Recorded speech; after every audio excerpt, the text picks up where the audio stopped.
इस वीडियो में अपन diagnostic test of आई के बारे में पढ़ेंगे। इसमें फर्स्ट है विजुअल एक्यूटी टेस्ट।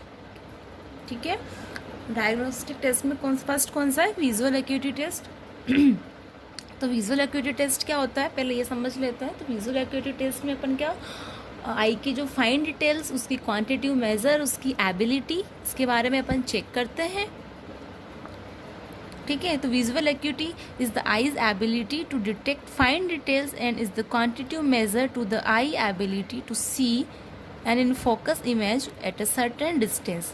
मतलब कोई भी ऑब्जेक्ट अगर आप आई से थोड़ा दूर या थोड़ा फार डिस्टेंस में रखते हैं, फिर उसको देखते हैं कि वो आपको क्लियरली नज़र आ रहा है या नहीं आ रहा, तो उससे उसकी फाइन डिटेल यानी आई की एबिलिटी पता चल जाती है कि इसमें कितनी एबिलिटी है देखने की, कितनी दूर तक या फिर कितने पास तक आई की एबिलिटी है किसी ऑब्जेक्ट को चेक करने की।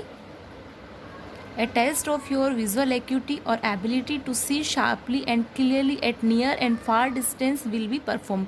तो विजुअल एक्यूटी टेस्ट में क्या होता है कि किसी भी ऑब्जेक्ट को या तो पास में रखो या दूर रखो, अगर वो शार्पली बहुत अच्छे से क्लियरली नज़र आ रहा है तो इसका मतलब आपकी आई की एबिलिटी बहुत अच्छी है। लेकिन अगर कोई ऑब्जेक्ट को अपन दूर रखते हैं, वो आपको अच्छे से नज़र नहीं आ रहा, या किसी को पास में रखते हैं तो अच्छे से नज़र नहीं आ रहा। सुना होगा आपने, किसी को दूर की चीज़ें अच्छे से नहीं नज़र आती तो किसी को पास की चीज़ें नज़र नहीं आती। वो सारे टेस्ट अपने किस में करते हैं? विजुअल एक्यूटी टेस्ट के अंदर। Visual acuity is measured in the variety of way but usually start with the use of Snellen chart. तो क्या विजुअल एक्यूटी टेस्ट या आई की एबिलिटी चेक करने के बहुत सारे तरीके होते हैं, बहुत सारे वेज होते हैं, पर मोस्टली अपन स्नेलन चार्ट का यूज़ भी अपन करते हैं। तो क्या होता है Snellen chart? Snellen chart is organized as a series of line populated by random letter that decrease in size from the top of the chart to the bottom. अब देखो इस डायग्राम से आप समझ सकते हैं कि सबसे ऊपर तो जो अल्फ़ाबेट है वो बहुत बड़ी साइज़ में है, फिर धीरे धीरे धीरे धीरे इसकी साइज़ कैसी कम होती हुई जा रही है, डिक्रीज होती हुई जा रही है।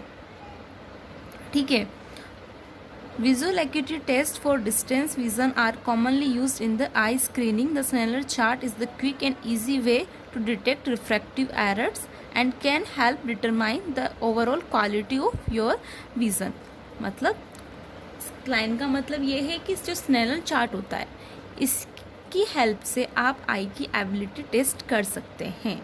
ठीक है, आप आइज़ की स्क्रीनिंग कर सकते हैं और क्विकली उसको पता चल जाता है कि उसमें कोई रिफ्रैक्टिव एरर्स तो नहीं है। अब रिफ्रैक्टिव एरर्स क्या होता है? जैसे कोई भी लाइट की रेज है तो वो आइज़ पर बैंड होकर सही रूप से नहीं गिरती, जो मैं आपको आगे पढ़ाऊँगी डिटेल में कि रिफ्रैक्टिव एरर्स क्या होता है। इनकी वजह से क्या होता है, कोई भी इमेज है वो ब्लर हो जाती है, अच्छे से क्लियर नज़र नहीं आती है, तो वो होता है रिफ्रैक्टिव एरर्स। और स्नेलन चार्ट में अपन क्या करते हैं कि जैसे कोई भी पर्सन है जिसको टेस्ट करवाना है तो 6 मीटर मतलब स्नेलन चार्ट और उस व्यक्ति के बीच में क्या 6 मीटर का गैप होना ज़रूरी होता है। और फिर एक अपना लेफ्ट हैंड या राइट हैंड से अपना एक तरफ का आई बंद करना और उसको पढ़ना है। अगर वो अच्छे से पढ़ पा रहा है तो इसका मतलब उसका एबिलिटी ठीक है। और उसके आधार पे ही, ठीक है, तुमने देखा होगा ना किसी के मतलब चश्मे का नंबर आपको इसी के आधार पर ही दिए जाते हैं। स्नेलर चार्ट का वीडियो मैंने आपको सेंड किया है, आप एक बार इसको देखना अच्छे से, तो आपका इसका प्रोसीजर आपको अच्छे से समझ में भी आ जाएगा। मतलब ओवरऑल इसका मेन उद्देश्य क्या होता है, जो आई का विज़न है, उसकी क्वालिटी है, उसको टेस्ट करना। ठीक है।